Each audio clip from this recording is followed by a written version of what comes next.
la folie était toujours un problème? Là, non.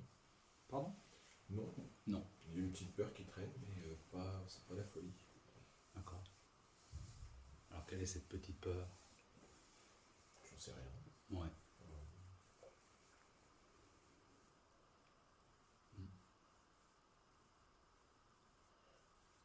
La mort n'est pas un problème. Le problème, c'est le concept qu'on fait de la mort.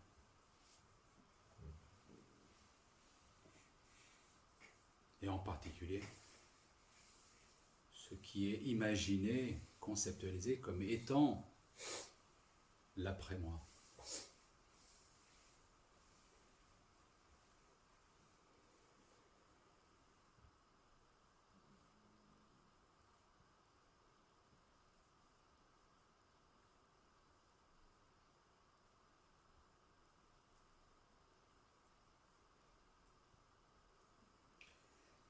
Moi, le moi n'a pas peur de la folie, mais il a peur de ne plus être fonctionnel. Il a une peur de ne plus être fonctionnel, de ne plus être opérationnel, de me tromper si je continue à travailler dans les doses de morphine. C'est très pragmatique, de peur de ne plus être capable de garder mon petit-fils, parce que je serai... Voilà. Ouais. Ça va se chercher dans des endroits différents. Oui, exactement. C'est une autre façon de la même expression. Oui, la perte du contrôle. Quoi. Voilà, perte du contrôle, ce qu'on pense contrôler. Et on imagine, ça a été très présent chez moi, ça. C'est le fait de dire, mais en fait, je vais devenir quoi? Qu'est-ce que je vais... Comment je vais faire? Ça va être un vrai bordel après. C'est un truc, mais en fait, ce qui se fait doit se faire. Voilà. A priori, ça continue à s'alimenter, ça continue à dormir, ça continue à marcher, ça continue à... Ouais, en fait, ce qui pensait, l'idée folle que c'était moi qui faisais les choses a disparu. Et il n'y a plus que le constat que ce qui se fait, et ça parle.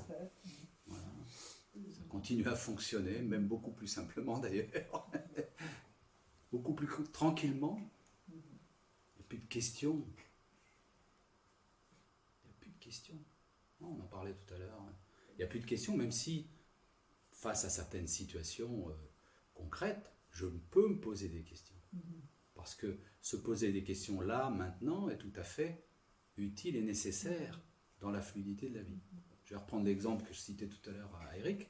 C'est qu'il y a quelques semaines, à un moment donné, Delphine, mon épouse, veut mettre la machine en route, la machine à laver le linge en route, et donc elle se met en route, et puis arrivé au moment où le tambour doit tourner,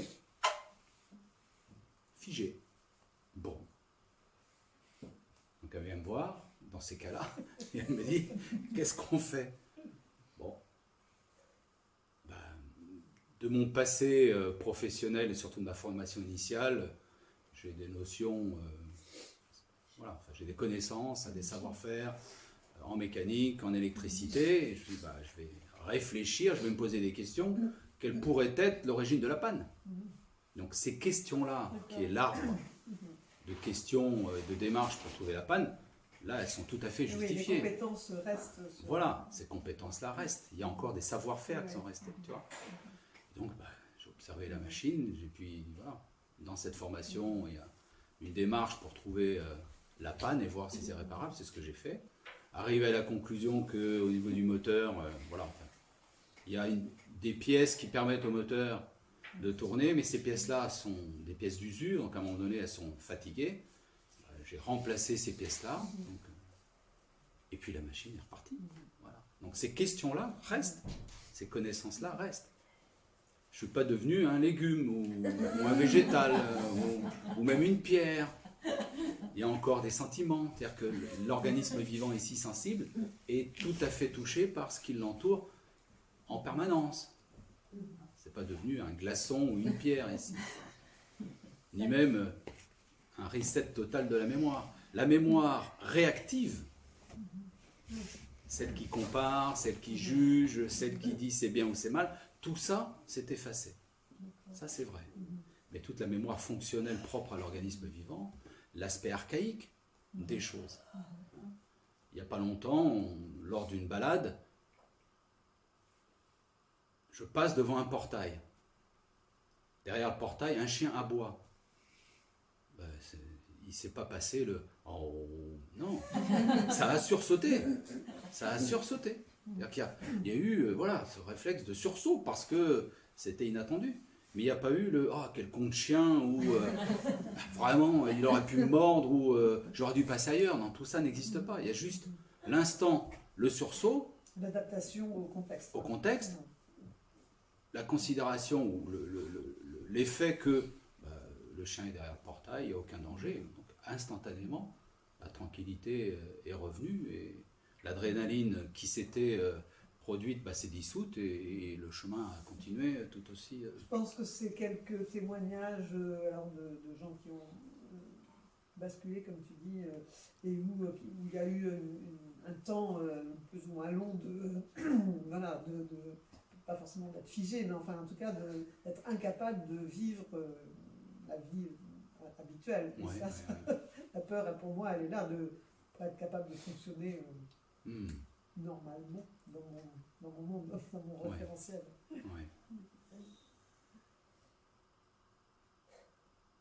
C'est une des peurs qui se présente. Quel sera l'après-moi? Ouh là là, qu'est-ce que je vais devenir? En fait, c'est moi qui se pose la question. Il ne sera plus là.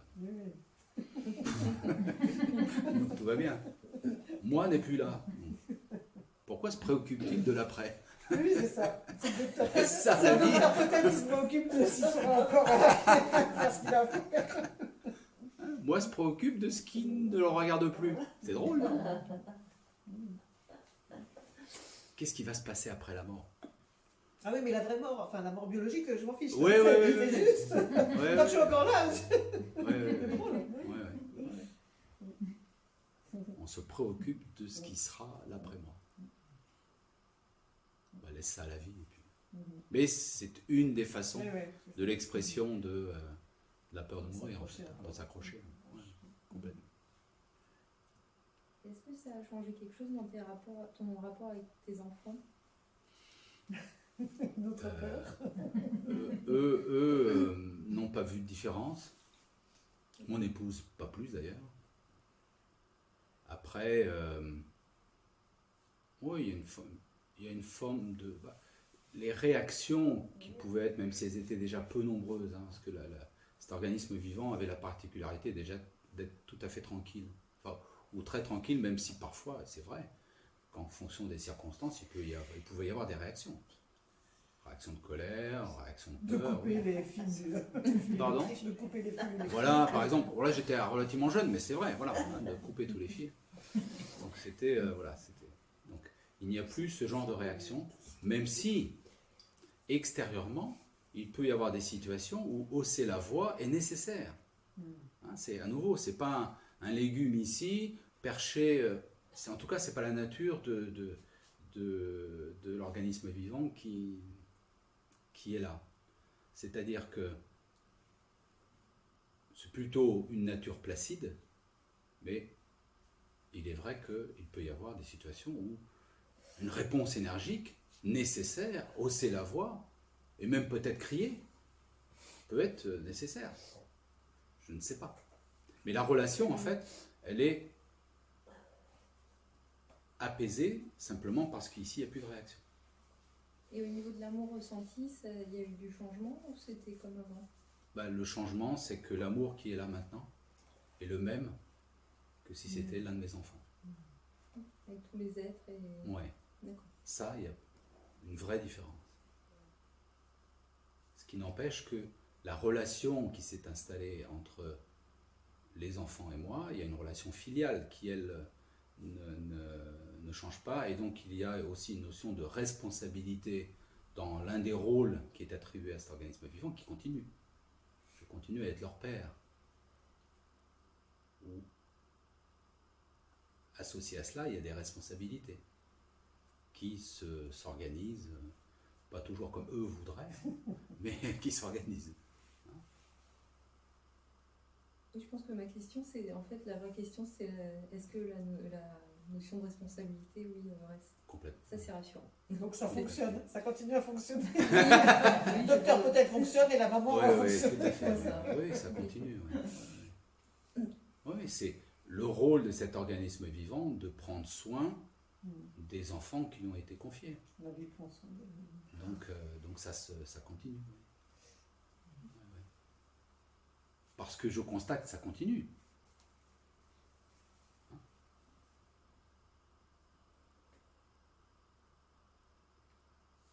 Et puis ça, il y a une forme de sagesse en fait, donc c'est... Enfin, je me dis que c'est logique que ça continue, vu que c'est... Enfin, la responsabilité de l'enfant, oui, c'est... Oui. Et ça continue à fonctionner. Bon, alors c'est bon, on prend. On y va. Hein, Oui, ça continue à fonctionner. Maintenant qu'il y a plus peur.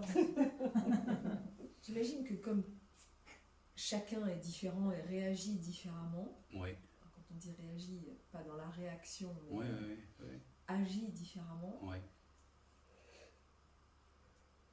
après le basculement, ça peut agir différemment aussi. Oui, il y a pour certains êtres des bouleversements très importants. Donc j'imagine que toi, tu témoignes de ce que tu vis parce que tu ne peux pas faire autrement. Absolument. Et c'est comme ça, donc de nature placide et déjà contemplative, peut-être que ça aide à... Alors que quelqu'un d'assez...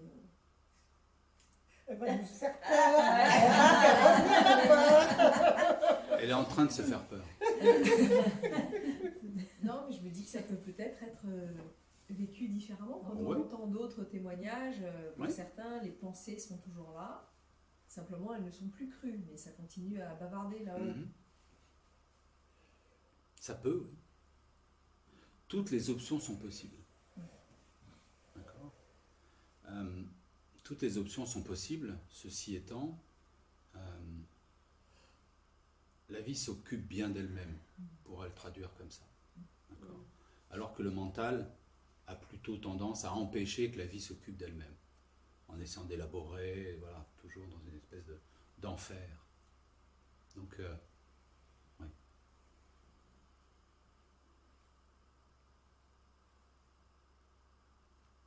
Bouddha a abandonné femme et enfant. Hein. Si vous connaissez un peu l'histoire de Bouddha, il est parti. Et Jésus a demandé aux disciples de lâcher aussi. Père et mère, Oui. enfant. C'est exigeant, comme Sadhana. C'est oui. Un dépouillement total de ce que l'on pense être.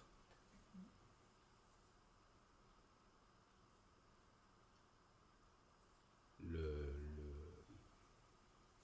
sais plus quel est le prophète à qui, en tout cas c'est raconté comme ça, à qui Dieu a demandé, es-tu prêt à sacrifier ton fils?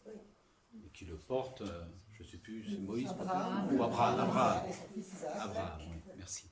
Ouais, voilà. Mais quand, essayer de saisir, même si d'un point de vue récit Oui, de l'histoire, on le raconte comme ça, mais en fait, essayer de saisir que quand on demande défais-toi de ton fils, c'est de la manifestation de ce que tu considères être comme ton fils. Et si c'est ton fils, ça veut dire que moi existe comme étant l'unité ou l'entité possédant. Voilà, même si il est possible que Abraham ait fait physiquement le geste et même le chemin jusqu'à l'autel pour sacrifier son fils. Et peut-être pour lui montrer que c'était pas cela dont il s'agissait, Dieu lui a dit non. C'est pas cela dont il s'agit. Toujours être attentif à la façon dont cela a d'abord été interprété, relaté, et de la façon dont on interprète. Et ce qui donne lieu aujourd'hui à tant de guerres. Oui, des justifications. Tant de guerres. Hein. Quand il est dit, tu tueras en mon nom. interprété au premier degré, ça donne lieu aux extrémismes, ça donne lieu aux croisades, ça donne lieu... parce que tu tueras en mon nom, ça veut dire que moi, ce que je dis est l'unique vérité, et à ce moment-là, tous les autres sont des mécréants, etc. La réalité, ce que je vous invite à retenir comme étant la portée de ces termes-là, c'est au nom de la vérité, tu tueras toutes les pensées. C'est-à-dire, tu écarteras ce qui est, tu tranches dans le vif pour voir ce qui est et ne pas tomber dans la tentation de ce qui pourrait être. Donc, au nom de la vérité, au nom de la réalité, tu tueras toutes les pensées qui te disent ça pourrait être autrement. Et non pas tu vas aller tuer tout le monde qui ne pense pas comme toi. Mais sorti de ce contexte et dans une certaine compréhension, ça peut être littéral. Prends le glaive et tranche dans le vif. Car il y a ceux dans la vérité et ceux qui sont dans le mensonge. Si tu interprètes ça, tu prends les armes et tu vas couper les têtes de tous ceux qui ne pensent pas comme toi, qui ne sont pas de la même religion que toi. Vous voyez un peu quand une certaine compréhension ne se fait pas, eh bien, au premier degré, ça peut créer des conflits terribles, et on en constate tous les jours.